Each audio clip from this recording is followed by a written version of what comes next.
If you can mirror a cube, you can mirror anything. So select cube, go to Edit Mode, then in Front View mode, Ctrl R, add a loop cut, right click to make this snapped to the middle right here. Let's select the faces here, and I like to enable this one. Make sure you have this all on the left side selected. Hit the X on the keyboard and delete these faces.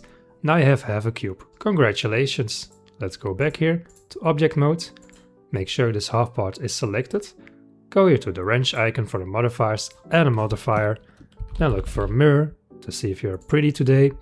You are. And then right now it is mirrored. Nothing happens, so to speak, but it did.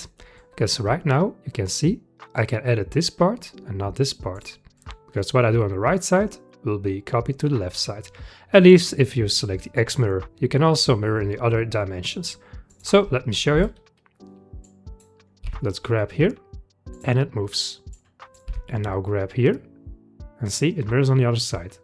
But watch, when you want to touch, you have to aim. So you can enable clipping. So now this sticks right here. And then I can extrude. I can scale, extrude this one up. Disable clipping if I really need to. So now when I scale, I can move out. And then, well, you can go as you please. Isn't this pretty? Like a pineapple bunny or something. Okay, and then in object mode, when you're completely done with your model, do this at the end of your project if you really need to. Apply the mirror modifier, and tada, there you have it. You can also do this with other meshes. So for example, this monkey, exact same process. Go to Edit Mode, and then you can split this bad boy in half.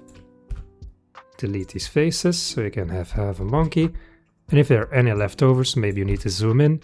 Delete those faces. And if you have half a monkey, I like to go to Object Mode for this. And the same properties. Mirror. There he is once again. But the difference now is that I want to change my monkey, for example.